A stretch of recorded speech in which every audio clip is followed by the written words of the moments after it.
بسم الله الرحمن الرحيم. السلام عليكم ورحمة الله وبركاته.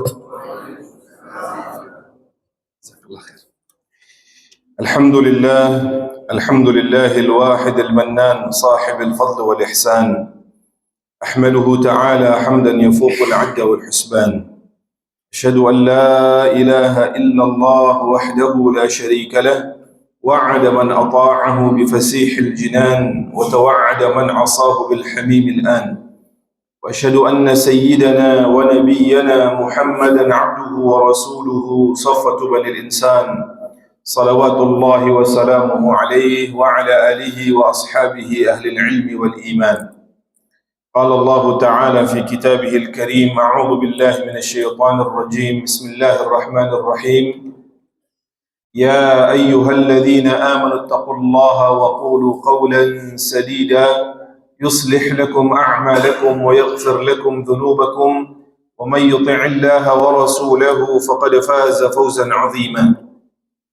وقال أيضا: يا أيها النبي قل لأزواجك وبناتك ونساء المؤمنين يدنين عليهن من جلابيبهن ذلك أدنى أن يعرفن فلا يؤذين وكان الله غفورا رحيما. الآية. سبحانك لا علم لنا إلا ما علمتنا إنك أنت العليم الحكيم. اللهم علمنا ما ينفعنا وانفعنا بما علمتنا وزدنا علما يا رب العالمين. رب اشرح لي صدري ويسر لي أمري واحلل عقدة من لساني يفقهوا قولي. أما بعد. Bagaimana kabarnya Bapak Ibu sekalian? Alhamdulillah, alhamdulillah. Puji syukur senantiasa kita hadirkan kepada Allah Subhanahu wa taala Rabbul Izzati wal Jalal, yang atas segala limpahan nikmat, rahmat, karunia dan idzinnya, dengannya alhamdulillah kembali kita bisa hadir di tempat yang mulia, tempat yang kita cintai, tempat yang diberkahi oleh Allah Subhanahu wa taala. Fi baitin min buyutillah. Dalam rangka tentu saja yang pertama adalah untuk menunaikan kewajiban kita selaku hamba-hamba Allah. Dan selanjutnya sejenak kita duduk di sini untuk saling mengingatkan, saling nasihat menasihati dalam kebaikan, kebenaran dan juga kesabaran, dan tidak kalah penting tentu saja untuk bertafaqquh fid din. Mudah-mudahan ikhwatal iman, apa yang telah kita niatkan, kita lakukan, diterima oleh Allah Subhanahu wa taala, dicatat sebagai amal salih, pemberat timbangan kebaikan kita, dan dengannya semoga Allah Subhanahu wa taala memudahkan langkah kita menuju jannahnya. Amin ya rabbal alamin. Salawat beriring salam semoga tetap tercurah limpahkan kepada manusia terbaik, teladan sepanjang zaman, Nabiur Rahmah, qudwah hasanah kita, Nabi besar Muhammad sallallahu alaihi wa alihi wasallam, serta istri, keluarga, sahabat dan pengikut beliau hingga akhir zaman insyaallah taala. Fatal iman hafizakumullah, kurang lebih 2 pekan yang lalu kita baru saja memperingati hari kemerdekaan bangsa kita yang tercinta. Sudah berapa tahun kita merdeka, Pak? 79 tahun. Waktu yang tidak sebentar. Dan kita sebagai seorang muslim meyakini tentu saja bahwasanya kemerdekaan itu adalah nikmat dan karunia besar dari Allah Subhanahu wa taala. Kemerdekaan itu adalah apa, Pak? Nikmat dan karunia besar dari Allah Subhanahu wa taala. Bahkan saat ini ada saudara-saudara kita yang belum bisa menikmati nikmat kemerdekaan itu. Masih berada di bawah penjajah atau penjajahan. Yaitu di mana, Pak, Ibu? Di Palestina. Dan ketika kemerdekaan itu belum diberikan oleh Allah Subhanahu wa taala, maka tentu saja ini adalah satu nikmat yang sedang diidam-idamkan oleh mereka. Adapun kita, maka tentu nikmat ini adalah sesuatu yang wajib kita syukuri. Di sisi yang lain ikhwatal iman, ketika kita mengatakan bahwa kemerdekaan itu adalah nikmat dan karunia Allah Subhanahu wa taala, kita sedang tidak memungkiri juga bahwa kemerdekaan itu diraih atas jasa para pejuang dan pahlawan yang telah mengorbankan seluruh apa yang mereka miliki, tenaga, pikiran, nyawa, bahkan harta. Dengannya kemudian Allah Subhanahu wa taala memberikan kemerdekaan tersebut. Namun lagi-lagi sebagai orang yang beriman, kita tidak menyandarkan kemerdekaan itu hanya berdasarkan perjuangan saja. Tapi ada campur tangan Allah Subhanahu wa taala. Allah lah yang menentukannya, Allah lah yang kemudian memberikannya kepada kita. Dan hal ini difahami dengan begitu baik oleh siapa? Para pendiri bangsa. Sampai-sampai ketika kemudian merumuskan pembukaan Undang-Undang Dasar 1945, hal tersebut kemudian diterapkan, mengakui bahwa kemerdekaan itu diraih atas berkat apa? Rahmat Allah Subhanahu wa taala. Bukan semata-mata karena perjuangan, kegigihan. Naam, itu adalah wasilah yang diapresiasi oleh Allah Subhanahu wa taala. Itulah mengapa baginda Rasul sallallahu alaihi wasallam berjihad, darahnya mengalir, beliau berkorban dengan segala macam yang beliau hadirkan untuk Allah Subhanahu wa taala. Padahal Allah mampu untuk memberikan kemenangan tanpa adanya usaha. Tapi lagi-lagi Allah Subhanahu wa taala sangat menghargai dan mengapresiasi usaha yang dilakukan. Namun hasilnya siapa yang menentukan, Pak? Allah Subhanahu wa taala. Itulah mengapa pada alinea yang ketiga kemudian berbunyi atas berkat rahmat Allah Subhanahu wa taala yang maha kuasa, dan dengan didorongkan oleh keinginan luhur supaya berkehidupan kebangsaan yang bebas, maka rakyat Indonesia menyatakan apa, Pak? Dengan ini kemerdekaannya. Ini satu pemahaman ketauhidan yang mendalam. Tentang apa, ikhwatul iman? Tentang adanya keyakinan bahwa kita mendapatkan sesuatu itu datangnya dari Allah Subhanahu wa ta'ala. Makanya kata para ulama, itulah salah satu bentuk ketauhidan, yaitu meyakini bahwa keberhasilan yang kita raih, prestasi yang kita capai, kekayaan yang kita dapatkan itu bukan semata-mata karena kegigihan dan keuletan kita, tapi itu berkat rahmat Allah Subhanahu wa ta'ala. Makanya rahmat ini adalah sesuatu yang sangat penting dalam kehidupan kita. Nikmat-nikmat yang kita raih di dunia ini, kita dapatkan, kita rasakan, itu semua berangkat dari apa, Pak? Rahmat Allah Subhanahu wa ta'ala. Itulah mengapa ketika imam, ketika juga khatib atau siapapun yang berdoa meminta sesuatu, biasanya di akhir doa tersebut kita ungkapkan birahmatika ya arhamar rahimin. Kita minta untuk diberikan kesehatan, kita minta untuk tadi dijauhkan al-waba wal ghala wal fahsya wal riba wal zina wal zalazila dan seterusnya. Di ujungnya birahmatika ya arhamar rahimin. Karena kenikmatan-kenikmatan yang kita raih di dunia ini tidak kita dapatkan kecuali karena rahmat Allah Subhanahu wa ta'ala. Orang-orang yang beriman diberikan kasih sayang Allah Subhanahu wa ta'ala. Bahkan orang yang tidak beriman masih mendapatkan kasih sayang itu. Namun kasih sayang Allah kepada hamba-hambanya yang tidak beriman itu hanya berlaku di dunia saja. Itulah mengapa, kenapa kita lihat sampai saat ini orang-orang yang tidak beriman masih diberikan kesempatan hidup oleh Allah Subhanahu wa ta'ala, masih diberikan rizki oleh Allah Subhanahu wa ta'ala. Kalaulah itu bukan karena rahmat Allah Subhanahu wa ta'ala, maka tidak mungkin Allah kemudian membiarkan mereka tetap hidup di atas buminya Allah Subhanahu jalla wa ala. Sampai-sampai khotal iman, kata para ulama, nikmat yang akan kita dapatkan di surga itu juga berdasarkan rahmat Allah Subhanahu wa ta'ala, bukan dengan amal yang kita lakukan. Karena kalau seseorang beramal, jangankan untuk ditukar dengan surga, karena itu pasti tidak akan sebanding. dia beramal untuk ditukar dengan nikmat yang ada di dunia saja, itu tidak setara, tidak sebanding. Seseorang dengan ibadahnya kemudian dia begitu berbangga, kalau dihadapkan dengan satu nikmat Allah Subhanahu wa taala di atas muka bumi ini saja, mungkin tidak ada bandingannya. Seseorang yang tidak bisa melihat, dia akan melakukan apapun, bahkan seluruh harta yang dia miliki, dia rela untuk kemudian mengeluarkannya, agar satu nikmat Allah berupa penglihatan itu bisa kembali. Betul atau betul Pak, Ibu? Sahih. Nikmat pendengaran, nikmat bernafas, nikmat sehat, nikmat bisa berjalan, bisa berdiri dengan sempurna. Masya Allah. Seseorang kemudian ingin mengembalikan nikmat tersebut, kiranya jika Allah berkenan, sekalipun dengan mengeluarkan seluruh yang dia miliki, itu baru satu nikmat. Apatah lagi dengan nikmat-nikmat yang begitu besar.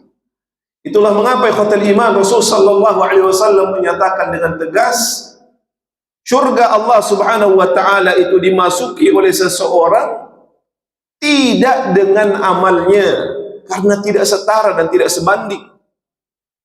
Dalam hadis yang diriwayatkan oleh Abu Hurairah radhiyallahu anhu, hadis yang sahih dari Imam Bukhari, Rasul sallallahu alaihi wasallam pernah bersabda, kata Abu Hurairah, "Lan yudkhila ahadan 'amaluhu al-jannah." Tidak ada seorang pun yang masuk ke dalam surga lantaran amalnya, kata Rasulullah. Dan hadis ini hadis yang populer, sering kita dengar. Apa kemudian yang ditanyakan oleh sahabat? Qalu wala anta ya Rasulullah. Mereka berkata, meskipun engkau ya Rasulullah tidak akan masuk ke dalam surga lantaran amalmu, yang amalnya Rasul sallallahu alaihi wasallam itu begitu luar biasa.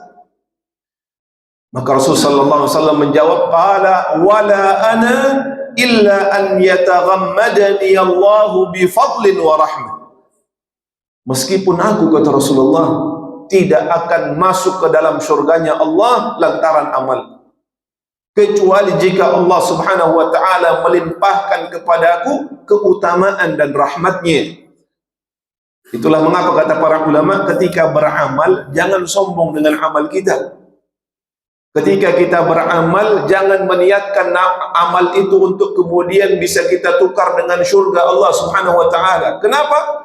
Karena tidak sebanding amal sedikit yang kita lakukan itu. Sudah sedikit tidak ikhlas lagi kepada Allah. Sudah sedikit riak lagi, sudah sedikit ingin mendapatkan pujian dari manusia dan seterusnya. Na'udzubillah min dzalik. Apakah amal ini pantas untuk ditukar dengan surga Allah? Kalla, sekali-kali tidak, kata para ulama. Sehingga apa yang hendaknya kita niatkan ketika beramal, ketika beribadah, niatkan kiranya amal ini, ibadah ini menghantarkan kita pada rahmat Allah Subhanahu wa taala. Yang dengan rahmat itu, dengan kasih sayang Allah tersebut, Allah berkenan memasukkan kita ke dalam apa Pak? Surganya Allah Subhanahu Jalla wa'ala.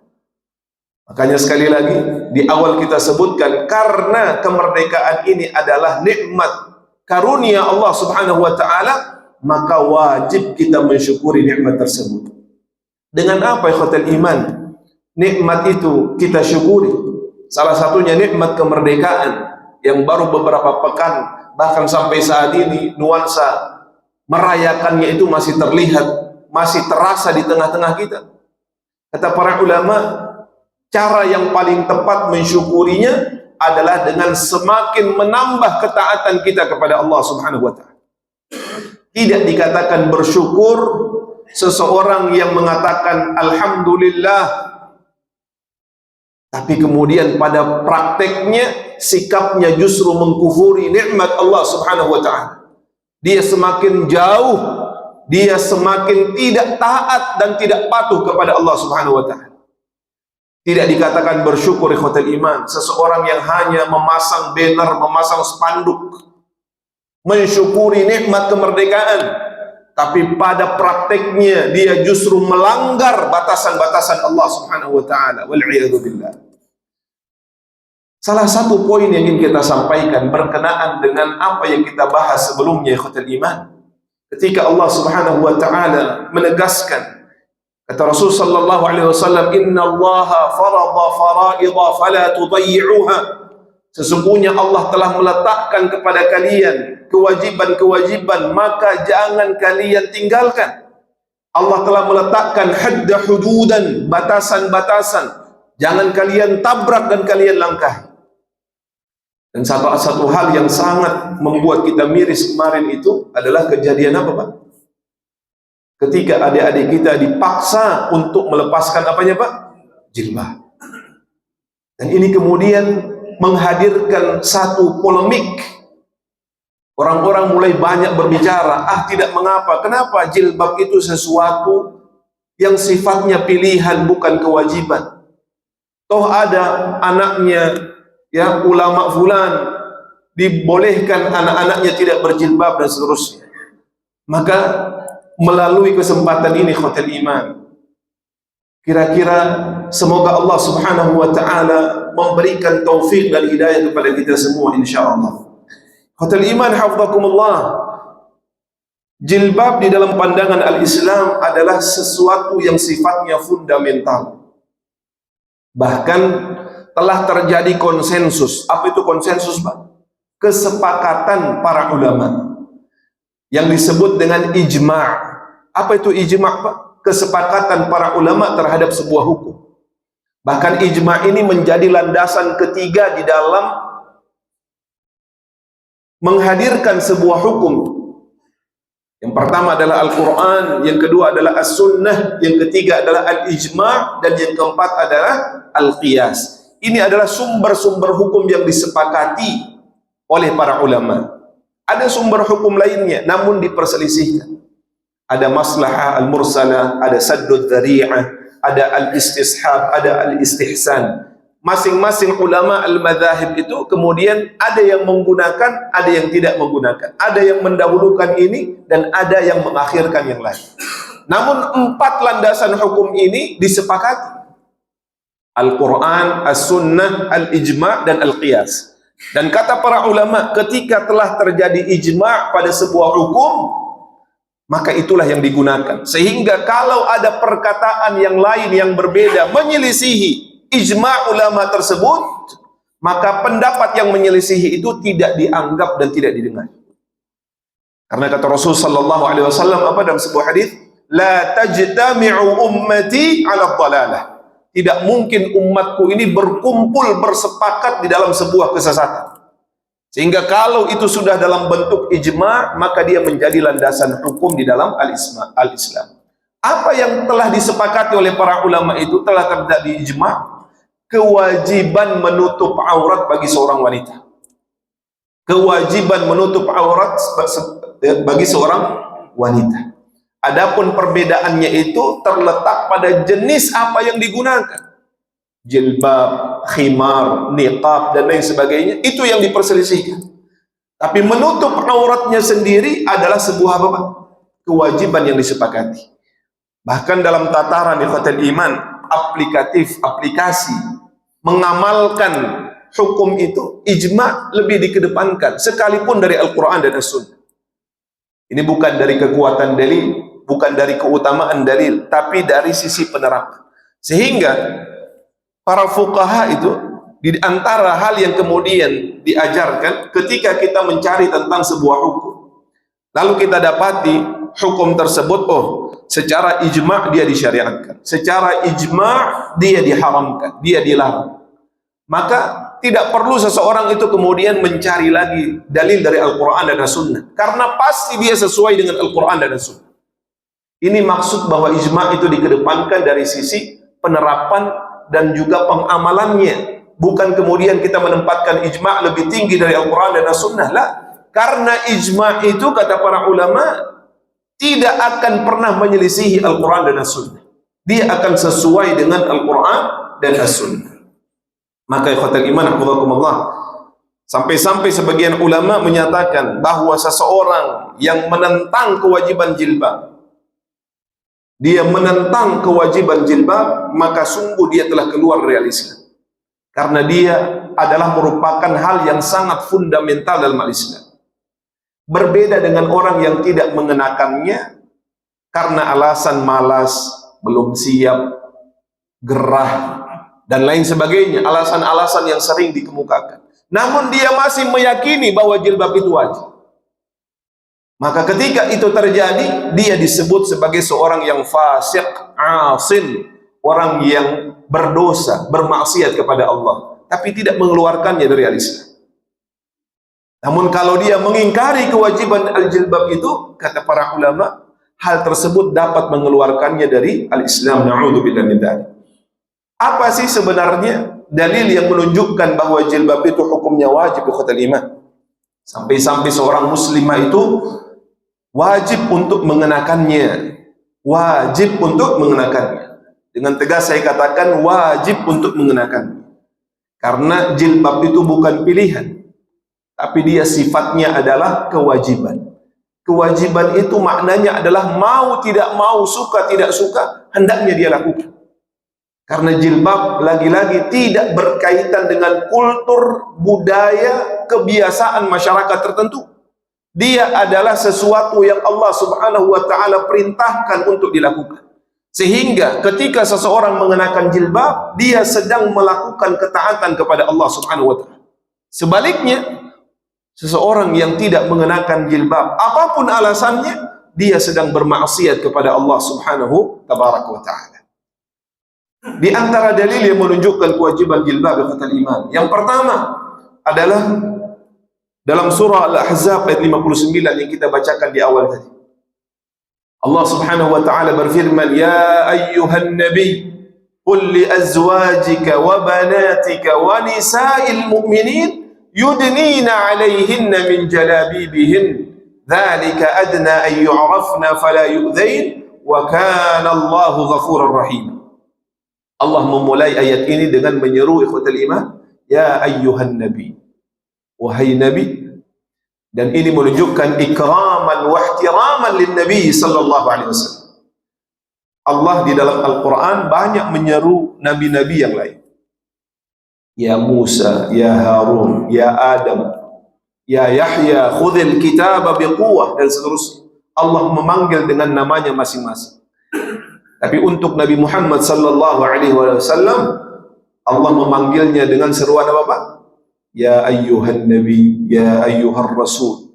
Menunjukkan Allah Subhanahu wa ta'ala memuliakannya, mengistimewakannya sallallahu alaihi wasallam. Apa seruan tersebut? Kata Allah, qul li azwajika wa banatika wa nisa'il mu'minin.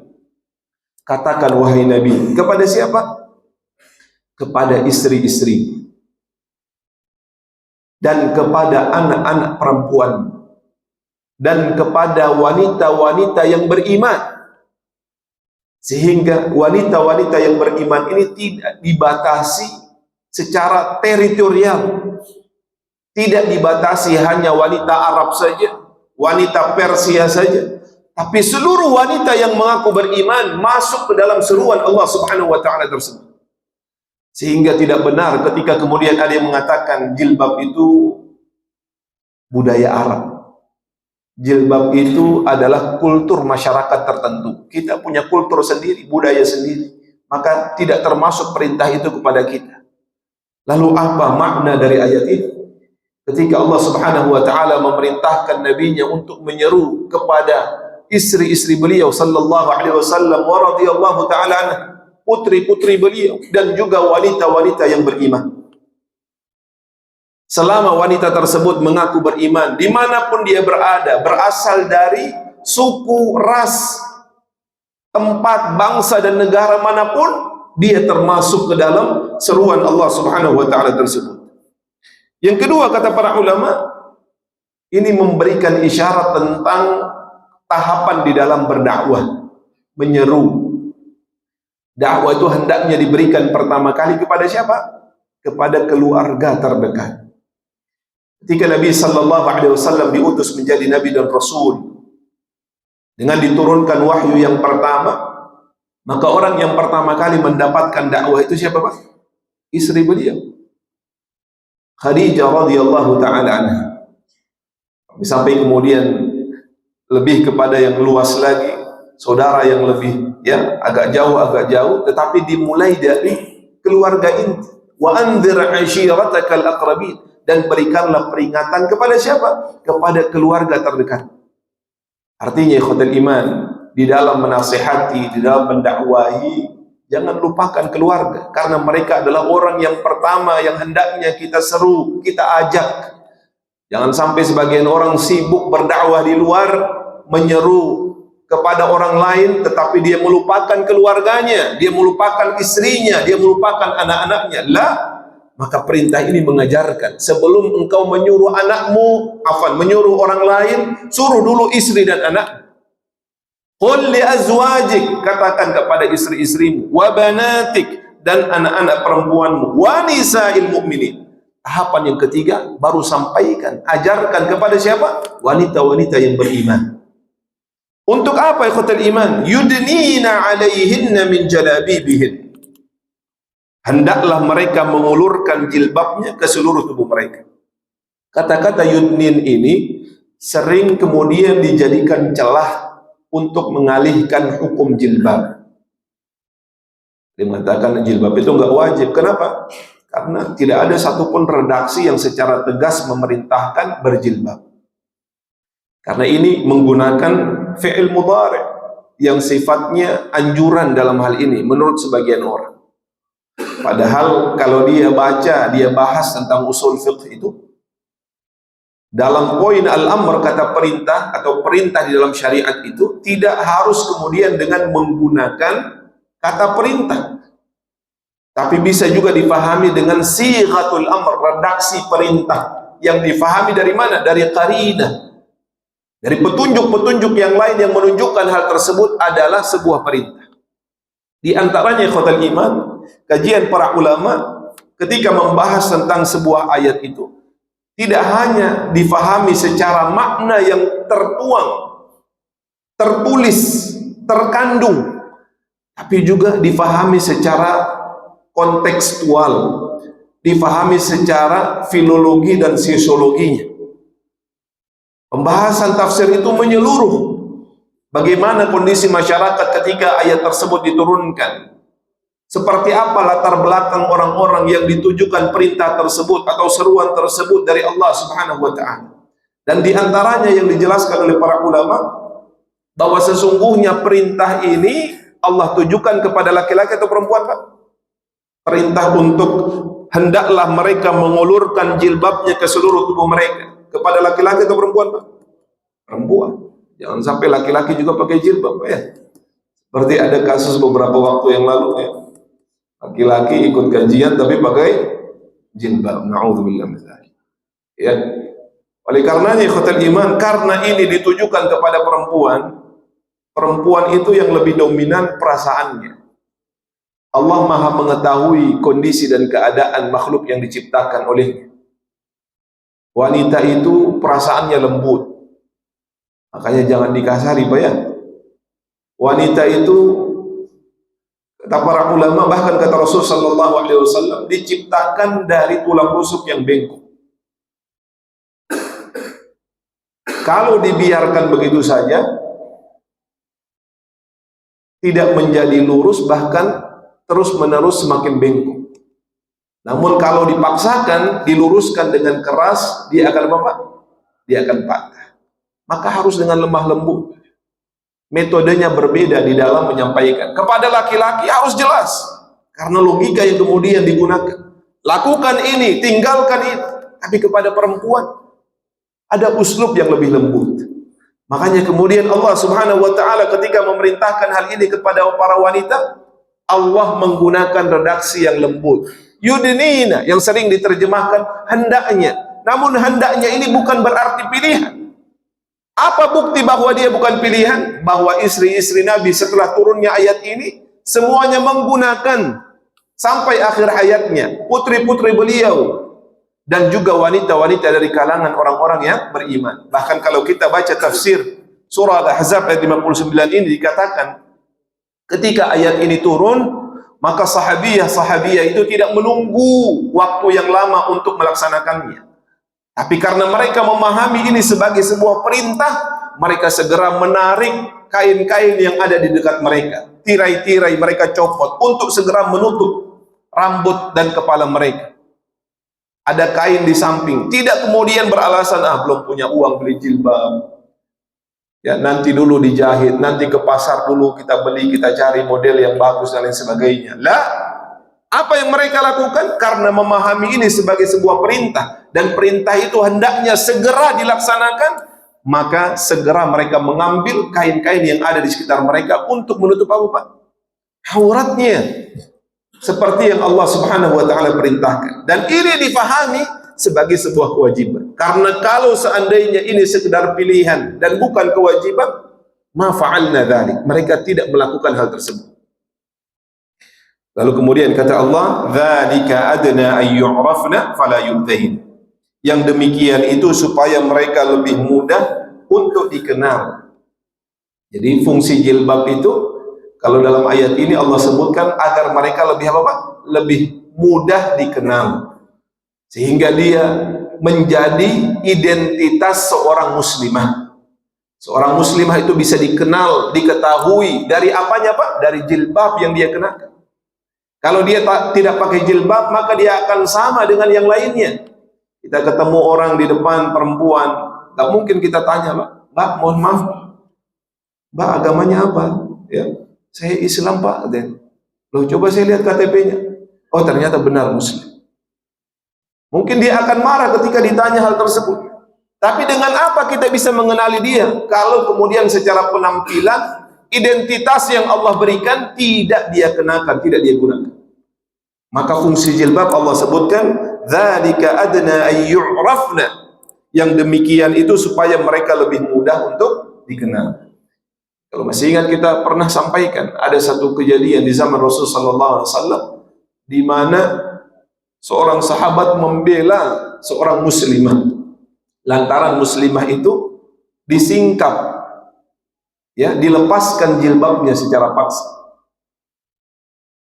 Kalau dulu dengan ditarik, sekarang dilepaskannya dengan aturan, Pak, ya. Disodorkan surat pernyataan yang mengatakan kalau tidak mau maka akan dikembalikan. Maka mau tidak mau dipaksa, walaupun menurut keterangan yang mereka sampaikan itu adalah sukarela, tapi justru pemaksaan yang paling kuat itu adalah dengan aturan.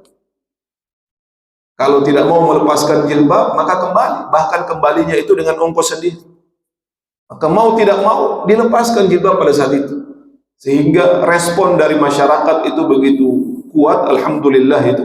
Dari MUI juga mengatakan, Dek, pulang saja. Kalau disuruh melepaskan jilbab, pulang saja.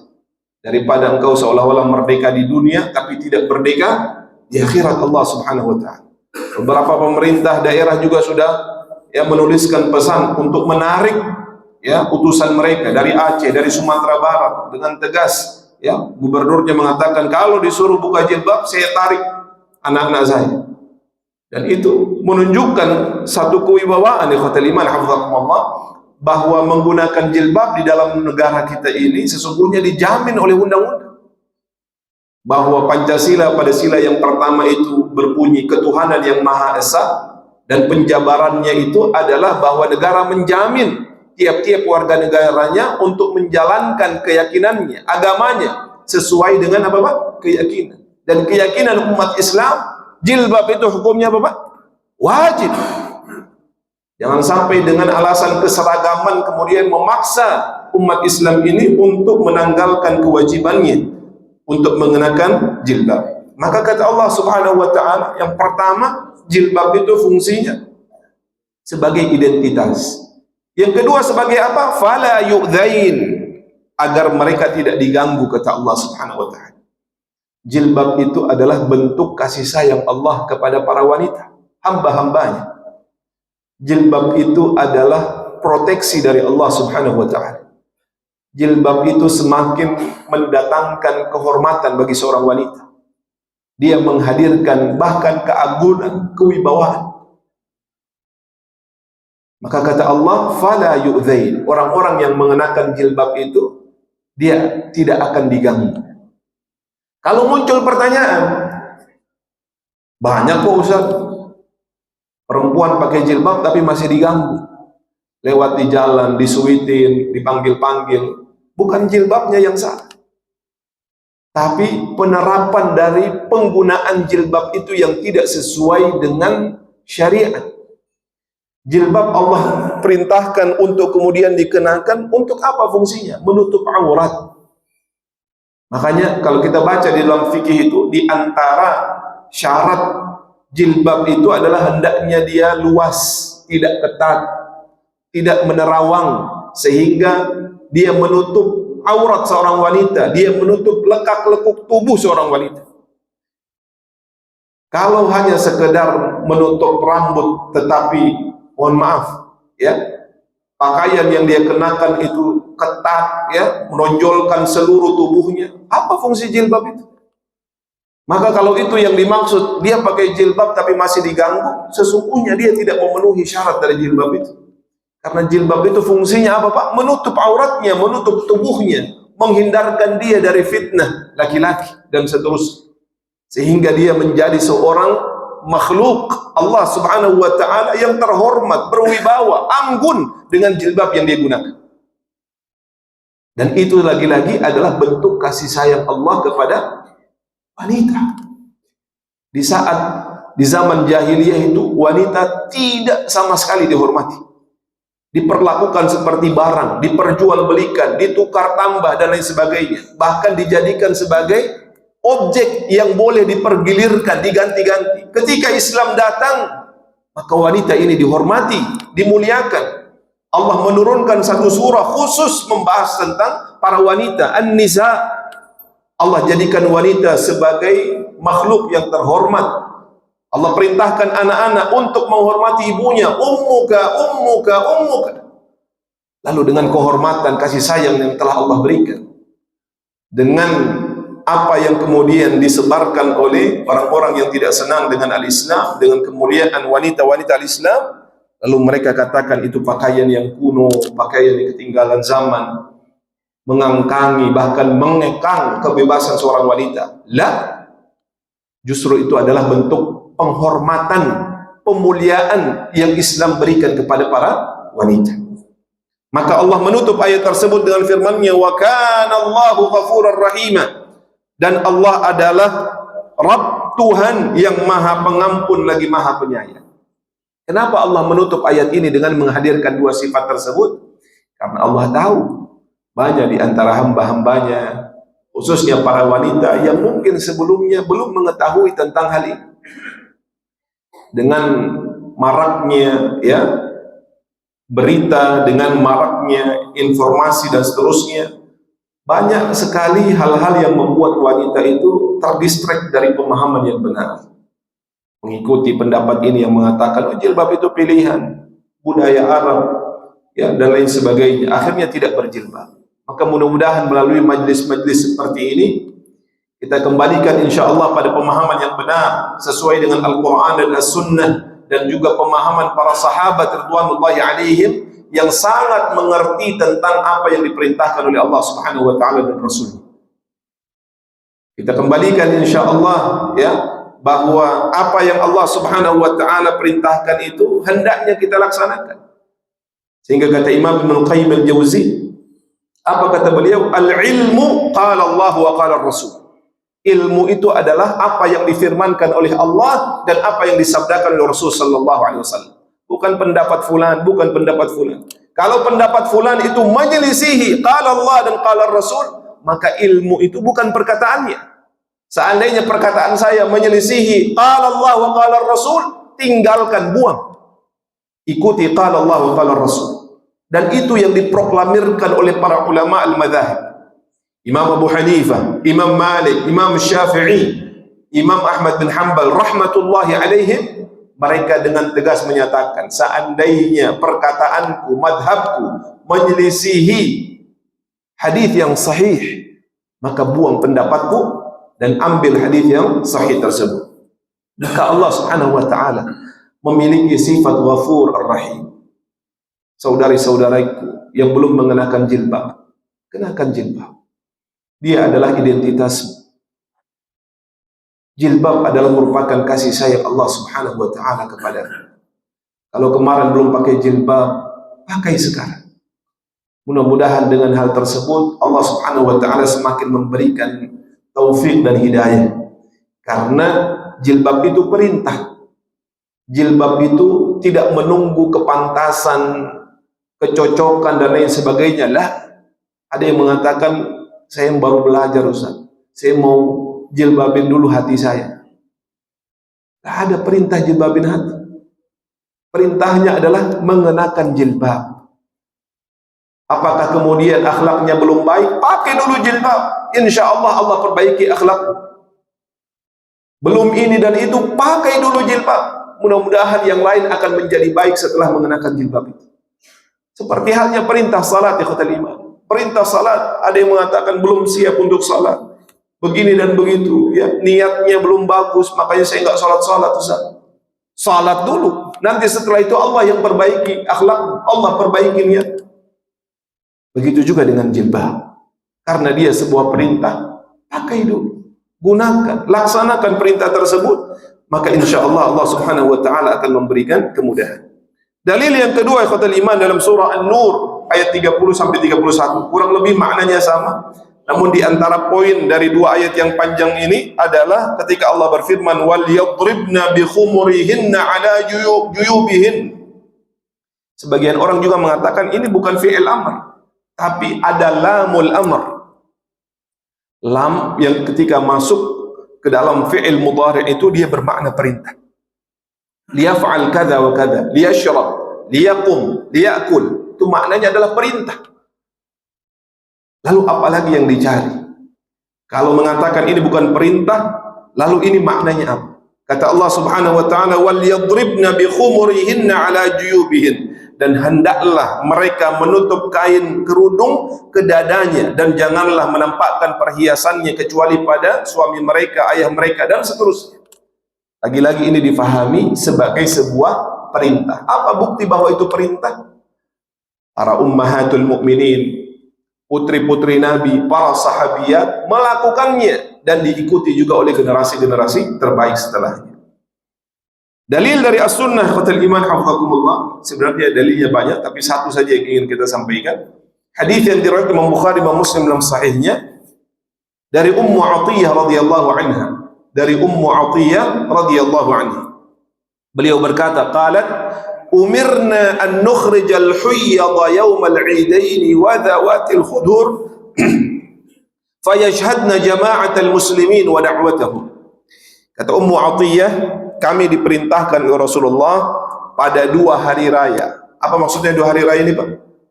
Idul Fitri dan Idul Adha. Apa yang diperintahkan oleh Rasulullah? Kami diperintahkan pada dua hari raya untuk mengeluarkan wanita-wanita yang haid, gadis-gadis yang sedang dipinang, dipingit. Untuk apa? Menghadiri jamaah kaum muslimin dan doa-doa mereka. Jadi biasanya wanita-wanita haid itu tidak salat, tidak melakukan aktivitas seperti dalam tanda petik biasa dia lakukan dalam keadaan dia bersuci. Tapi khusus pada pelaksanaan salat Id, Rasulullah menganjurkan, bahkan kata Ummu Athiyyah, umirna, memerintahkan. Untuk apa? Untuk mengikut sertakan bahkan wanita-wanita yang haid, yang nifas, yang sedang dipingit, untuk ikut hadir menyaksikan pelaksanaan salat dan khutbah tersebut. Agar apa? Mereka ikut serta di dalam mensyiarkan kemeriahan, kebahagiaan, keistimewaan hari tersebut. Yang kedua, mereka mendengar pesan yang disampaikan oleh khatib pada hari tersebut. Yang ketiga, mereka juga mengaminkan doa-doa yang dibacakan. Sehingga Rasulullah SAW memerintahkan mereka juga ikut hadir di dalamnya. Tapi tidak bergabung dengan saf wanita-wanita yang salat. Di mana mereka berada? Di pinggir-pinggir tempat pelaksanaan salat itu. Jadi kalau di lapangan, di pinggir-pinggir lapangan mereka berada untuk tetap hadir, mendengar, menyaksikan, mengaminkan. Maka qalat imra'atun ya Rasulullah, ada seorang wanita ketika Rasulullah menyampaikan hal tersebut bertanya kepada Rasulullah, ya Rasulullah, ihdana laisa laha jilbab. Salah seorang di antara kami tidak punya jilbab ya Rasulullah. Ini ada dua makna yang terkandung. Bisa jadi dia meminta kompensasi karena nggak punya jilbab. Boleh nggak ya Rasulullah dia nggak keluar dari rumahnya? Karena nggak punya apa Pak, Ibu? Jilbab.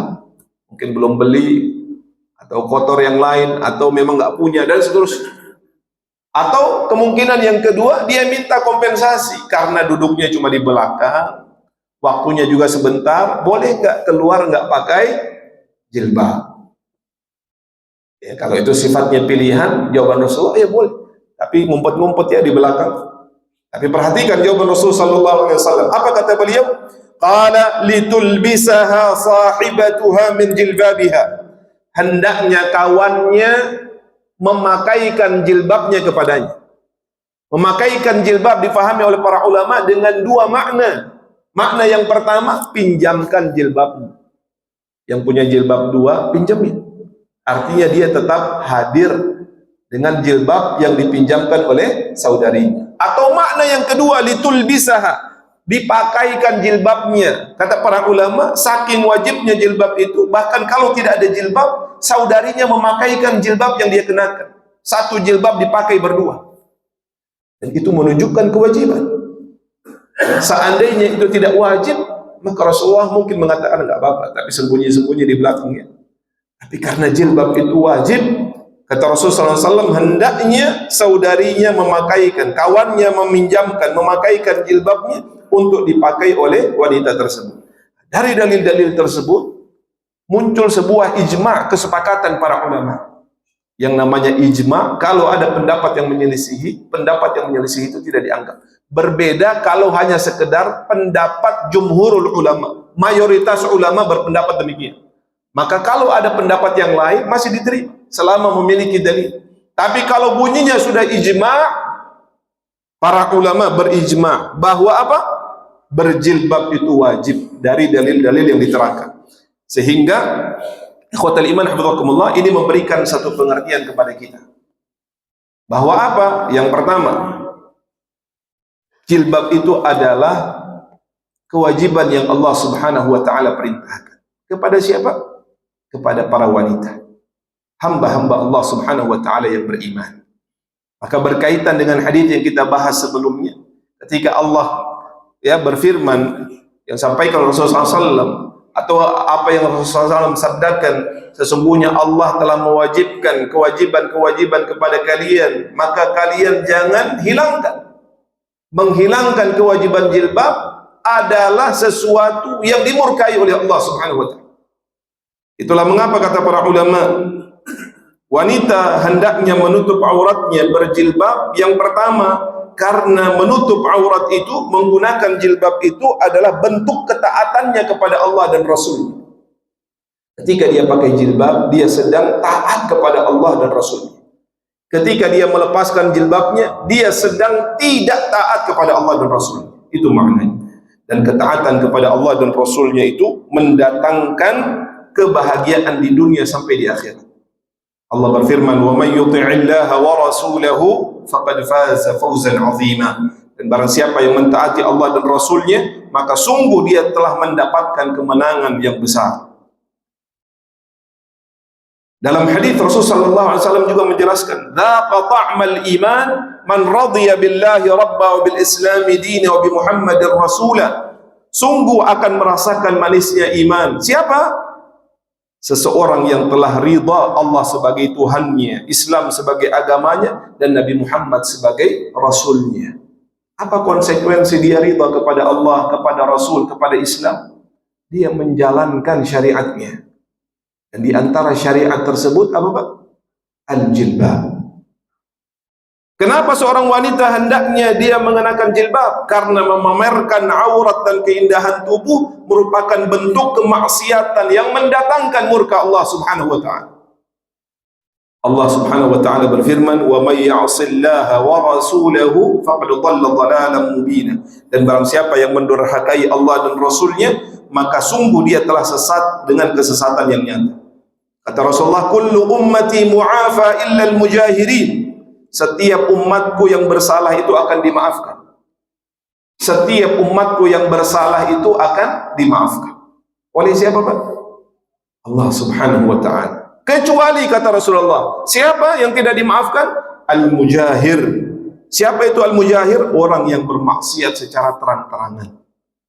Dan kata para ulama, di antara kemaksiatan yang dilakukan secara terang-terangan itu adalah menampakkan aurat di depan laki-laki yang bukan mahramnya. Dan itu adalah salah satu bentuk yang kita katakan tadi ketika dia tidak mengenakan jilbab. Na'udzubillah min dzalik. Oleh karenanya ikhwatal iman, apa yang kita sampaikan pada hari ini kita simpulkan, yang pertama adalah kemerdekaan itu adalah nikmat dan karunia besar dari Allah Subhanahu wa taala yang wajib kita syukuri. Yang kedua, bentuk syukur yang paling utama itu adalah dengan semakin menambah ketaatan kita kepada Allah, menggunakan nikmat yang kita terima dalam rangka semakin patuh dan taat kepada Allah Subhanahu wa taala. Yang ketiga, di antara kepatuhan kepada Allah adalah mengenakan jilbab. Karena jilbab di dalam al-Islam dia sifatnya adalah kewajiban, bukan pilihan. Sehingga ketika seseorang mengenakan jilbab, dia sedang melakukan ketaatan dan kepatuhan. Sebaliknya, ketika seseorang menanggalkan jilbabnya, dia sedang tidak taat dan tidak patuh kepada Allah Subhanahu wa taala. Mudah-mudahan Allah Subhanahu wa taala senantiasa memberikan taufik dan hidayah kepada kita semua. Allah Subhanahu wa taala menjaga nisa'al mu'minin, wanita-wanita dari kalangan orang-orang yang beriman. Allah jaga kehormatan mereka. Allah jaga insyaallah ya kewibawaan mereka, dan Allah senantiasa memberikan petunjuk agar mereka mengenakan identitas mereka, yaitu al-jilbab insyaallah taala. Kita berdoa juga semoga Allah Subhanahu wa taala senantiasa memberikan petunjuk kepada pemimpin-pemimpin kita, dan Allah hadirkan negeri kita ini menjadi negeri yang baldatun thayyibatun wa rabbun ghafur insyaallah taala. Ini yang bisa kita sampaikan ikhwatul iman hafizakumullah. Bisa ada waktu untuk bertanya atau cukup? Cukup mungkin? Baik. Kalau tidak ada kita cukupkan insyaallah. Mudah-mudahan ada manfaatnya. Kebenaran dari Allah, kesalahan dari saya dan syaitan, mudah-mudahan Allah ampuni kita semua. Kita tutup dengan lafaz majlis. Subhanakallahumma bihamdik, asyhadu an la ilaha illa anta, astaghfiruka wa atubu ilaik. Aqulu qawli hadza wa astaghfirullah li wa lakum wa li sa'iril muslimin wal muslimat fastaghfiruhu innahu huwal ghafurur rahim. Hadana Allah wa iyyakum ajma'in wa fawqa kulli dhi 'ilmin 'alim.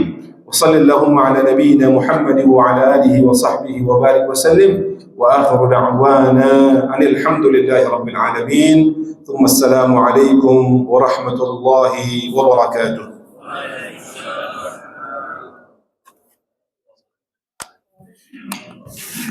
حياكم الله حياكم الله خير حياكم الله خير الله